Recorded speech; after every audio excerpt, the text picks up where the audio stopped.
नमस्कार. स्वाभिमानी TV news चॅनलच्या बातमीपत्रात आपलं स्वागत. धुळ्याच्या कन्यांचा राष्ट्रीय मंचावर वर्चस्वात तन्वी खैरनार मिस टीन इंडिया 2025 तनिष्का जैन उपविजेती. धुळे शहराच्या 2 कन्यांनी राष्ट्रीय स्तरावर उल्लेखनीय यश मिळवत धुळे शहराचे नाव लौकिक केलेले आहे. राजस्थानच्या जयपूर येथे पार पडलेल्या फॉरेव्हर स्टार संस्थेच्या सौंदर्य स्पर्धांमध्ये धुळ्याच्या तन्वी यतीन खैरनार हिने मिस टीन इंडिया 2025चा गोल्डन क्राऊन प्रथम क्रमांक, तर तनिष्का महेंद्र जैन हिने उपविजेतेपद पटकावले. जयपूर येथे 19 ते 25 डिसेंबर दरम्यान हॉटेल ऑर्किड व अधिकृत जी स्टुडिओमध्ये या भव्य स्पर्धेचे आयोजन करण्यात आले होते. यात देशभरातून हजारो तरुणांनी सहभाग घेतला होता. स्पर्धांमध्ये विविध फेऱ्या, ऑडिशन व कठोर निवड प्रक्रियेनंतर अंतिम फेरी पार पडली.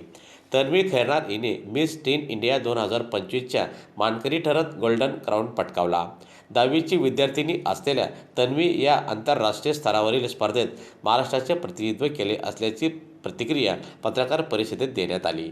खूप गर्व वाटतंय की मी धुळे शहराला एवढ्या मोठ्या स्टेजवर खूप चांगल्या पद्धतीने रिप्रेझेंट करू शकली. आणि ही स्पर्धा जयपूरमध्ये 3 दिवसाची स्पर्धा होती. ती 19, 20 आणि 21ला होती ही स्पर्धा. आणि 19ला ओरिएंटेशन, 20ला कल्चरल राऊंड आणि 21ला ग्रँड फिनाले होतं. आणि मला खूप गर्व वाटतंय हे सांगायला की माझ्या पॅरेंट्सने, धुळे शहरांनी आणि रिपोर्टर्सने मला इतकं इन्क्रेडिबली सपोर्ट केलं आणि मी पुढे अजून खूप क्राउन्स घेऊन येईल याची मी तुम्हाला खात्री देते. Thank you so much for all your love and support. तर मला तेव्हा इतकी आयडिया नव्हती त्याची, पण मी ऑनलाईन बघितले त्याचे व्हिडिओज आणि मला इंटरेस्ट डेव्हलप झाला त्याच्यामध्ये. मग मी माझं रजिस्ट्रेशन केलं. माझं ऑडिशन झालं. सर्वात आधी ऑडिशनचं माझं रिपोर्ट कार्ड आलं. त्याच्यामध्ये मला समजलं की मी पुढच्या स्टेपसाठी सिलेक्ट झाली आहे. त्याच्यानंतर आमचे 2-3 राऊंड्स झाले सिटी विनरसाठी. ते आपल्याला पुढे पाठवण्यासाठी आधी आपल्याला आपल्या सिटीचं विनर बनावं लागतं.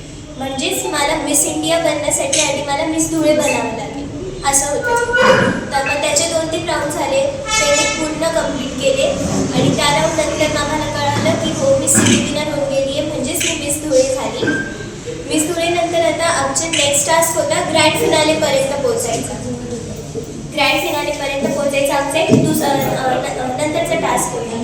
त्याच्यासाठी आम्हाला भरपूर 5-6 राऊंड झाले आमचे. ते 5-6 राऊंडमध्ये मी माझं पूर्ण बेस्ट दिलं, 100% दिलं. आणि त्याच्यानंतर खूप मेहनत करून, खूप इम्प्रूव्हमेंट करून मला समजलं की मी फॉरेव्हर मिस टीन इंडिया सीझन 5ची फायनलिस्ट आहे.